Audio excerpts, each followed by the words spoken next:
Hello students, आपण लास्टच्या लेक्चरमध्ये बघितले क्रेब सायकलच म्हणलं गेलेलं आहे.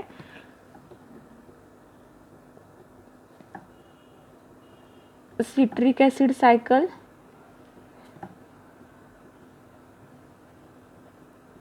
किंवा त्यालाच म्हणलं गेलेलं आहे TCA सायकल. ठीक आहे, मग क्रेब सायकल किंवा सिट्रिक ॲसिड सायकल ज्याला समजली त्याला पुढचा कन्सेप्ट समजतो तो म्हणजे इलेक्ट्रॉन ट्रान्सपोर्ट चेन. आता क्रेब सायकलमध्ये आपल्याला किती NADH2 आणि किती FADH2 मिळतात, तर जेव्हा एका पायरुवेटचा मॉलिक्यूल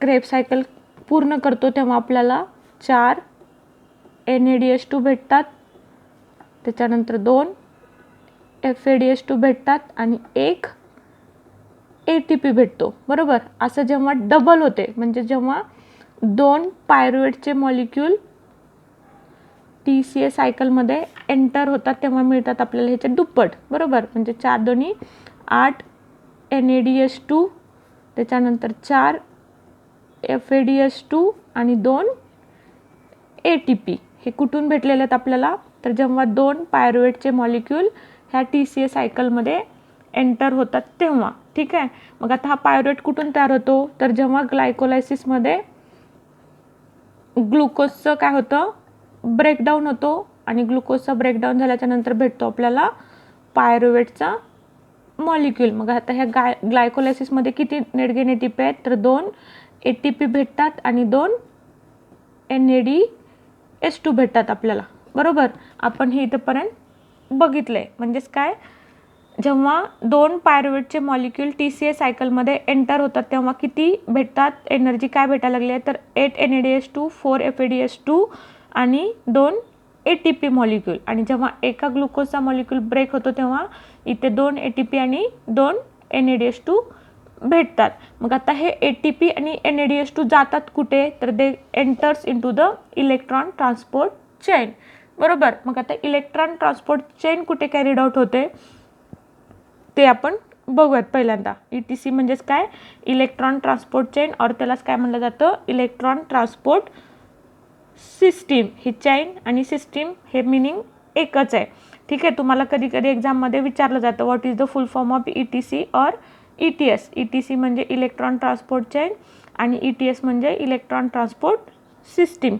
मग आता आपण मायटोकॉन्ड्रियाचं स्ट्रक्चर बघितलंय. ठीक आहे, ही काय आहे, मायटोकॉन्ड्रिया आहे. कशी आहे मायटोकॉन्ड्रिया, डबल मेम्ब्रेन आहे. त्याच्यातली जी इन्नर मेम्ब्रेन आहे ती कशी आहे, फोल्डेड आहे. बरोबर, म्हणजेच काय, मायटोकॉन्ड्रियाची आउटर मेम्ब्रेन ही आहे, ही कशी आहे, इन्नर मेम्ब्रेन आहे, ती कशी आहे, फोल्डेड आहे. हे आहे मॅट्रिक्स. आता आपण काय बघितलंय, सायटोप्लाझममध्ये काय होत होती, ग्लायकोलायसिस कॅरीड आउट होती ती, म्हणजे सेलच्या सायटोप्लाझममध्ये ग्लायकोलायसिस कॅरीड आउट होती ती. त्याच्यानंतर क्रेब सायकल कॅरीड आउट होती ती इन द मायटोकॉन्ड्रियल मॅट्रिक्समध्ये. हे कशाचं स्ट्रक्चर आहे, तर हे आहे मायटोकॉन्ड्रियाचं. मग आता इलेक्ट्रॉन ट्रान्सपोर्ट चेन कुठे कॅरीड आउट होते, तर ही आहे कुठली, आउटर मेम्ब्रेन आहे आणि ही आहे ती इन्नर मेम्ब्रेन. ह्या 2 मेम्ब्रेनमधला जो स्पेस आहे त्याला म्हणलं जातं इंटर मेम्ब्रेन स्पेस. काय म्हणलं जातं त्याला, इंटर मेम्ब्रेन स्पेस. ठीक आहे, कळतंय. म्हणजे ही काय आहे, तुमची आउटर मेम्ब्रेन आहे, ही आहे ती इन्नर मेम्ब्रेन आहे. ही काय आहे, आउटर मेम्ब्रेन, त्याच्यानंतर ही आहे इन्नर मेम्ब्रेन. आणि ह्या 2 मधला जो स्पेस आहे त्या स्पेसला म्हणलं जातं इंटर मेम्ब्रेन स्पेस, ज्याच्यामध्ये electron transport chain carried out होते. आता इलेक्ट्रॉन ट्रान्सपोर्ट चेन कशी कॅरीड आउट होते, कारण इथे काय व्हायला लागलंय, पायरुवेटचं ॲसिटिल कोएमध्ये कन्व्हर्जन होतं आणि ॲसिटिल कोए काय करतोय, सिट्रिक ॲसिड सायकलमध्ये जातो, म्हणजे स्क्रेब सायकलमध्ये जातो आणि तिथून आपल्याला भेटतात 8 NADH2, FADH2 आणि ATP मॉलिक्युल्स. म्हणजेच काय, इथे काय यायला लागलेत, सगळे NADH2 आणि FADH2 इथे येतात आणि इथे काय होते, इलेक्ट्रॉन ट्रान्सपोर्ट चेन होते. आणि इलेक्ट्रॉन ट्रान्सपोर्ट चेनचं मेन मेकॅनिझम आहे ते म्हणजे फॉर्मेशन ऑफ ATP. ठीक आहे, कळते का? हे जर कळलं तर तुम्हाला इलेक्ट्रॉन ट्रान्सपोर्ट चेन कळते. आता इलेक्ट्रॉन ट्रान्सपोर्ट चेन कुठे व्हायला लागली आहे, तर it is carried out into the inter membrane space of the mitochondria. म्हणजे जो इनर मेम्ब्रेन आणि आउटर मेम्ब्रेन मधला जो स्पेस आहे, ठीक आहे, त्याच्यामध्ये काय व्हायला लागले, electron transport chain carried out होते. मग आता काय काय होतं ते आपण एक्झॅक्ट बघूयात. आता इथे मी तुम्हाला सांगितले ETC म्हणजेच काय, तर ETC म्हणजे इलेक्ट्रॉन ट्रान्सपोर्ट चेन और which is also called as electron transport system. कळतंय? ETC म्हणजेच काय, इलेक्ट्रॉन ट्रान्सपोर्ट चेन और which is also called as electron transport system. आता इलेक्ट्रॉन ट्रान्सपोर्ट चेन म्हणजे काय एक्झॅक्ट, तर ह्याच्यामध्ये different clusters of protein present असतात. कुठे प्रेझेंट असतात, they are present in to the mitochondrial membrane. कळतंय? इलेक्ट्रॉन ट्रान्सपोर्ट चेन म्हणजे काय, तर which having the cluster of proteins. म्हणजेच काय, क्लस्टर म्हणजे काय, बंच ऑफ प्रोटीन. कळतंय? इलेक्ट्रॉन ट्रान्सपोर्ट चेनमध्ये काय आहेत, तर different clusters of protein present आहेत. ते क्लस्टर ऑफ प्रोटीन्स कुठे प्रेझेंट आहेत, तर they are present in to the mitochondrial membrane. मग त्या मायटोकॉन्ड्रियल मेम्ब्रेनमध्ये जे क्लस्टर्स ऑफ प्रोटीन प्रेझेंट आहेत त्यांचं काम काय आहे, तर त्यांचं काम काय आहे, तर transport of electrons and the formation of ATP molecule. आता हे तुम्हाला कळलंच नसेल काय आहे. इथं आपण इथे काय बघितलं, आता ही काय आहे, आपली आउटर मेम्ब्रेन आहे आणि ही इनर मेम्ब्रेन आहे. आता डेफिनेशन काय सांगितली चालली आहे इलेक्ट्रॉन ट्रान्सपोर्ट चेनची, तर क्लस्टर्स ऑफ प्रोटीन्स प्रेझेंट आहेत. कुठे प्रेझेंट आहेत, तर they are present in to the mitochondrial membrane. ठीक आहे, हे काय आहेत, cluster of proteins present in to the mitochondrial membrane which transport the, काय ट्रान्सपोर्ट करायला लागलेत, तर they are transport the electrons.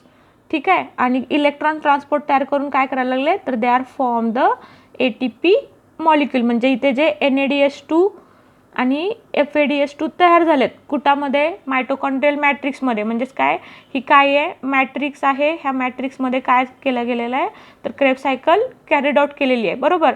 मग जेव्हा क्रेब्स सायकल होते तेव्हा क्रेब्स सायकलचा आउटपुट काय आहे, तर formation of NADH2 and FADH2. मग NADH2 आणि FADH2 पाठवले कुणाकडे जातात, तर इलेक्ट्रॉन ट्रान्सपोर्ट चेनकडे पाठवले जातात. मग इलेक्ट्रॉन ट्रान्सपोर्ट चेन म्हणजे काय, तर cluster of proteins arrange in to the mitochondrial membrane for the transport of electrons and the formation of ATP molecule. म्हणजेच काय, हे NADH2 आणि FADH2 काय करायला लागलेत, तर ह्यांच्याकडचे इलेक्ट्रॉन त्यांनी पास करतात आणि ते इलेक्ट्रॉन्स आणि हायड्रोजन पास करून तयार काय केले जातात, तर ATP मॉलिक्यूल तयार केले जातात. हे फायनल मेकॅनिझम कशाचं आहे, तर ॲरोबिक रेस्पिरेशनचं. कारण काय, ग्लायकोलायसिस, क्रेब्स सायकल आणि इलेक्ट्रॉन ट्रान्सपोर्ट चेन ह्या तीन काय आहेत, ॲरोबिक रेस्पिरेशनच्या स्टेप आहेत. त्यांच्यामध्ये काय व्हायला लागलं आहे, ग्लुकोजच्या मॉलिक्यूलचं ऑक्सिडेशन होतं इथे. त्याच्यानंतर ग्लुकोजच्या मॉलिक्यूलचं जेव्हा ऑक्सिडेशन होतं तेव्हा पायरुवेटचा मॉलिक्यूल तयार होतो. मग पायरुवेटचा मॉलिक्यूल कधी तयार होतो, जेव्हा 2 ATP आणि 2 NADH2 बाहेर पडले जातात. बरोबर, बाहेर तयार केले जातात. त्याच्यानंतर ह्या पायरुवेटचं काय केलं जातं, क्रेब्स सायकलमध्ये ॲसिटिल कोएमध्ये कन्व्हर्जन केलं जातं आणि ॲसिटिल कोए नंतर क्रेब्स सायकलमध्ये एंटर होऊन तयार केले जातात ते NADH2, FADH2 आणि ATP मॉलिक्यूल. मग हे ATP तयार करण्यासाठी परत हे NADH2 आणि FADH2 कुणामध्ये वापरले जातात, तर they are use in to the electron transport chain. मग आता आपण डेफिनेशन बघितली. इलेक्ट्रॉन ट्रान्सपोर्ट चेन म्हणजे काय, क्लस्टर ऑफ प्रोटीन्स, ठीक आहे, present in mitochondrial membrane for transfer और transport of electrons to form ATP molecules. म्हणजेच काय, मेन एम काय आहे ह्याचं, ATP तयार करायचे आहेत आपल्याला इलेक्ट्रॉन ट्रान्सपोर्ट चेनमधून. मग आता आपण आत्ताच बघितलं की ॲरोबिक रेस्पिरेशनमध्ये कुठल्या कुठल्या स्टेप्स आहेत, तर पहिली आहे ग्लायकोलायसिस. ठीक आहे, ग्लायकोलायसिसमध्ये काय व्हायला लागले, 2 ATP आणि 2 NADH2 तयार होतात. ठीक आहे, म्हणजेच काय, पहिली स्टेप कुठली आहे ॲरोबिक रेस्पिरेशनची, ग्लायकोलायसिस आहे. त्याच्यामध्ये 2 ATP भेटायला लागलेत आणि 2 NADH भेटायला लागलेत. त्याच्यानंतर दुसरी आहे ॲरोबिक रेस्पिरेशनची स्टेप, ती म्हणजे क्रेब्स सायकल. मग क्रेब्स सायकलमध्ये आपल्याला 2 ATP भेटतात. जेव्हा 2 पायरुवेटचे मॉलिक्यूल क्रेब्स सायकल रन करतात तेव्हा 2 ATP भेटतात आणि आता इलेक्ट्रॉन ट्रान्सपोर्ट चेनमध्ये किती भेटतात ते आपण बघूयात. मग आता हे जे ग्लायकोलायसिस आणि क्रेब्स सायकलमध्ये जे ATP तयार झालेत ते ATP कुणा थ्रू तयार झालेत तर ते ATP ADP प्लस इनऑर्गॅनिक फॉस्फेटपासून तयार झालेत. म्हणजेच काय, जेव्हा ग्लुकोजचा मॉलिक्यूल, ग्लुकोज म्हणजेच काय, इथे सबस्ट्रेट ॲक्ट होतो बरोबर. आपण ग्लायकोलायसिसमध्ये काय करतो, ग्लुकोजच्या मॉलिक्यूल्सचं ब्रेकडाऊन करतो, म्हणजे तिथेच काय करायला लागलो आहे आपण, ग्लुकोजच्या मॉलिक्यूलचं ऑक्सिडेशन करतोय बरोबर. म्हणजे जेव्हा ग्लुकोजचा मॉलिक्यूल ऑक्सिडाइज होतो तेव्हा तयार होतो पायरुवेटचा मॉलिक्यूल. म्हणजेच कसा तयार होतो पायरुवेटचा मॉलिक्यूल, ऑक्सिडेशन थ्रू. आणि ग्लायकोलायसिसचं आउटपुट काय आहे तर आउटपुट आहे ATP फॉर्मेशन.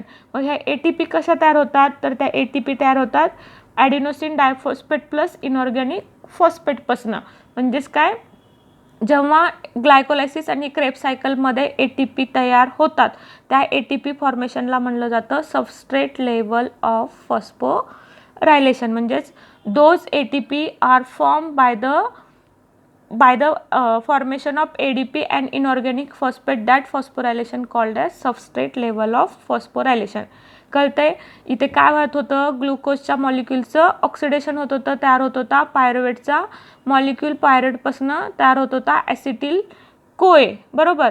म्हणजेच काय, हा ॲसिटिल कोए कुठे एंटर झाला होता, क्रेब्स सायकलमध्ये. क्रेब्स सायकलमध्ये पण काय तयार झाला होता, ATP तयार झाल्या होत्या. ग्लायकोलायसिसमध्ये पण ATP तयार झाल्या होत्या. मग त्या ATP कुणा थ्रू तयार झाल्या होत्या तर सबस्ट्रेट काय वापरला होता, ॲडिनोसिन डायफॉस्फेट आणि इनऑर्गॅनिक फॉस्फेट.